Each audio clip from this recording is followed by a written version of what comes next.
Hi friends, this is సహజ. ఇప్పుడు మీరు వింటున్నారు 'యాంగ్రీ హస్బెండ్' ఎపిసోడ్ 36. దియా, ఎలా ఉన్నావు తల్లి? అంటూ దియా బాబాయ్ పిన్ని సంతోషంగా ఆమెని దగ్గరికి తీసుకున్నారు.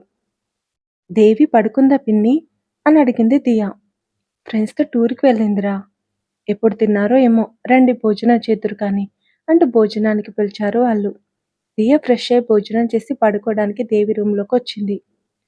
రోజూ అయాన్ పక్కన లెఫ్ట్ సైడ్ పడుకోవడంతో అలవాటుగా అదే సైడ్ పడుకొని అయాన్ పడుకునే వైపు తిరిగి చూసింది దియా. అయాన్ బెడ్ కానీ ల్యాప్టాప్లో వర్క్ చేయడం గుర్తు చేసుకుని, అయాన్ నిద్రపోయాడా? అసలు అన్నం తిన్నాడా? నా మాటలతో అయాన్ చాలా హర్ట్ అయ్యాడు. అందుకే నన్ను మా ఇంట్లో వదిలేసి వెళ్ళిపోయాడు.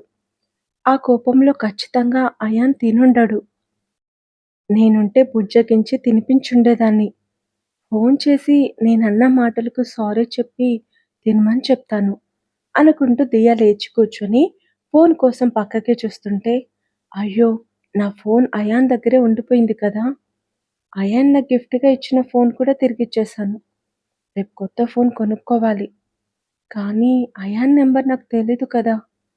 హా, దీప్ని అడిగి తీసుకుందాం అనుకుంటూ తన లగేజ్ బ్యాగ్స్ చూసి, ఎలాగో నిద్ర రావట్లేదు, బట్టలైనా సర్దుకుందాం అని లేచి బ్యాగ్స్‌లో బట్టలు తీస్తుంటే తన ఫోన్ కనిపించింది. అయాన్ నా ఫోన్ బ్యాగ్‌లో పెట్టాడా? అయాన్‌తో మాట్లాడేదాకా నాకు నిద్ర పట్టదు. వెంటనే ఫోన్ చేయాలి అనుకుంటూ ఫోన్ తీసి ఛార్జింగ్ లేక స్విచ్ ఆఫ్ అయి ఉండటంతో డెస్క్ పైన ఛార్జర్‌తో ఛార్జింగ్ పెట్టి ఎప్పుడెప్పుడు 10% అవుతుందా అని కష్టంగా వెయిట్ చేసింది. అయాన్‌తో త్వరగా మాట్లాడాలన్న కుతూహలంతో ఆమెకొక్కో క్షణం చాలా భారంగా గడుస్తుంది. 10% అయ్యేదాకా కూడా ఉండలేక 6% అవ్వగానే దీప్‌కి ఫోన్ చేసి అయాన్ నెంబర్ తీసుకోవాలని చూస్తే, ఆమె ఫోన్‌లో అయాన్ నెంబర్ సేవ్ చేసి ఉండటం చూసింది దియా. Ion save చేసుంటాడా? అనుకుంటూ క్షణం ఆలస్యం చేయకుండా అతనికి ఫోన్ చేసింది. అయాన్ దియా నెంబర్ బ్లాక్ చేయడంతో ఆమె ఫోన్ ఇంతకీ కలవలేదు. ఎందుకు కలవట్లేదు అనుకుంటూ చాలా సార్లు ట్రై చేసింది దియా. నా ఫోన్‌కేమైనా ప్రాబ్లమ్ ఉందా? మమ్మీ ఫోన్‌తో ట్రై చేస్తా అనుకుంటూ హాల్లోకొచ్చిన దియా సోఫాలో కూర్చొని ముచ్చట్లు చెప్పుకుంటున్న తల్లి పిన్నిని చూస్తూ, తెల్లారేదాకా మాట్లాడుకుంటూనే ఉంటారా అని నవ్వుతూ, మమ్మీ, నీ ఫోన్ ఇవ్వవా, నా ఫోన్‌కి ప్రాబ్లమ్ వచ్చింది అని అడిగింది.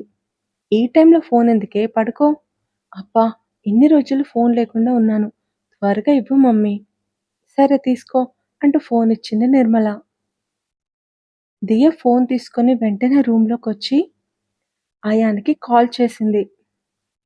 ఫోన్ రింగ్ అవుతుంది. అదేంటి, నా ఫోన్‌కి రింగ్ అవ్వలేదు అనుకుంటూ కాల్ కట్ చేసి తన ఫోన్‌తో అతనికి కాల్ చేసింది. కలవలేదు. అంటే అయాన్ నా ఫోన్ నంబర్ బ్లాక్ చేశాడా? దియకు చాలా బాధేసింది. అయాన్‌ని అడిగే తేల్చుకుంటా అని ముఖం చిన్నబుచ్చుకొని నిర్మల ఫోన్ నుండి మళ్ళీ అయాన్‌కి కాల్ చేసింది దియ. అయాన్ ఫోన్ రింగ్ అవుతూనే ఉంది. స్లీపింగ్ టాబ్లెట్ వేసుకొని పడుకోవడంతో అయాన్ నిద్ర లేవలేదు. ఎన్ని సార్లు ఫోన్ చేసినా అయాన్ లిఫ్ట్ చేయట్లేదేంటి? అయాన్‌కేమైంది? ఒక్కసారిగా దియ గుండె వణికిపోయింది. రిలాక్స్ దియ, అయాన్‌కేం అయ్యుండదు. కళ్ళు మూసుకొని, మనసును స్థిమితపరుచుకొని, రోజు రాత్రి అయాన్ ఫోన్ సైలెంట్‌లో పెట్టుకొని పడుకోవడం గుర్తు చేసుకొని, గాఢంగా ఊపిరి పీల్చుకుంది. ఒక క్షణం గుండె ఆగిపోయినంత పనైంది. ఇప్పుడు అయాన్ పడుకొనుంటాడు.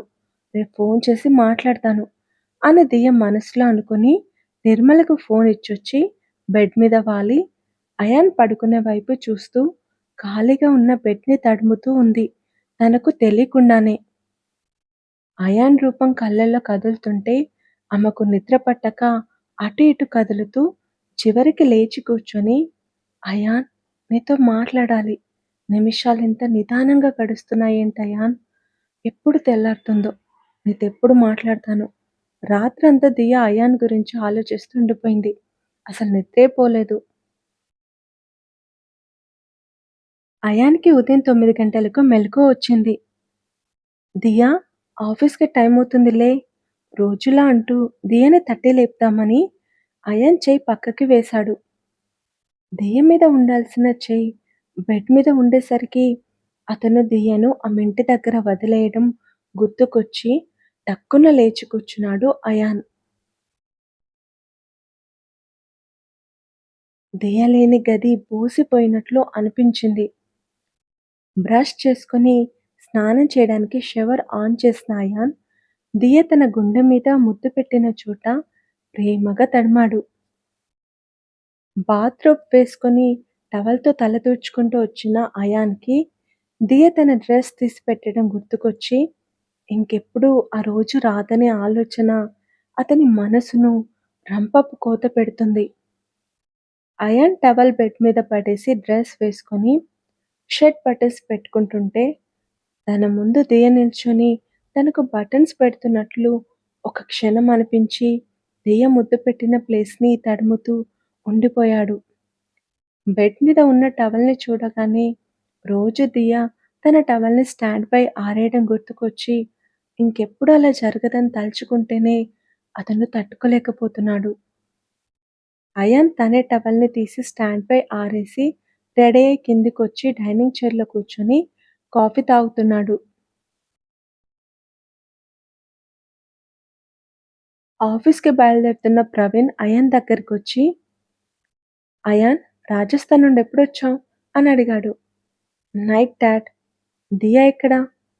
"తన ఇంట్లో దింపేశాను." "ఎప్పుడొస్తుంది?" "ఎప్పటికి రాదు."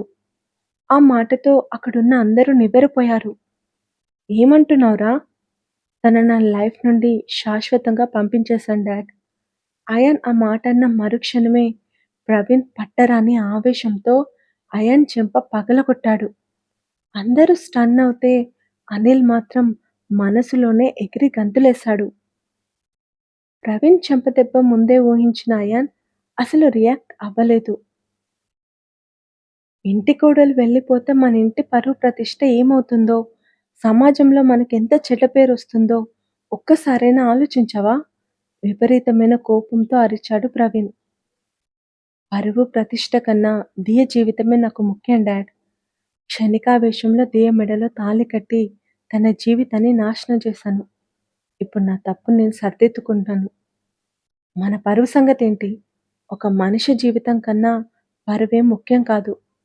అది నీకు, నాకు మాత్రం మనిషి కంటే పరువే ముఖ్యం. వెంటనే వెళ్ళి దియను తీసుకురా అని అరిచాడు ప్రవీణ్.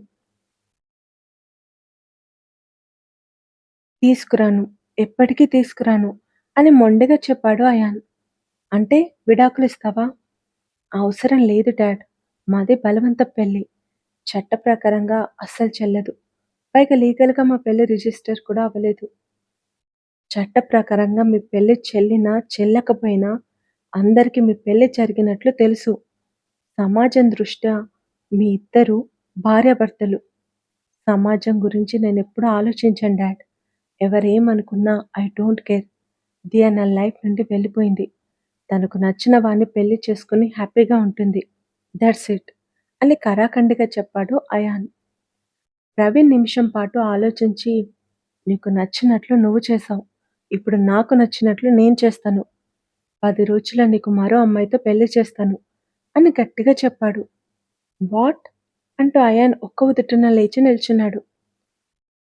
నువ్వు నా పరువు తీశావు. నేను నా పరువును నిలబెడతాను. కాదు కూడదంటే నీతో బంధం తెంచుకుంటాను. అర్థమవుతుందా? అని కళ్ళు పెద్దవి చేసి కోపంగా అరిచాడు ప్రవీణ్. ఏంటి? బెదిరిస్తున్నారా? నేనే పెళ్లి చేసుకోను అని అయాన్‌కి అరవాలనిపించింది. కానీ తన తండ్రి ఎంత మొండివాడో తనకు తెలుసు. తనతో బంధం తెంచుకుంటానని చెప్పాడంటే ఖచ్చితంగా తెంచుకుంటాడు. పరువు కోసం తన తండ్రి ఏమైనా చేస్తాడు.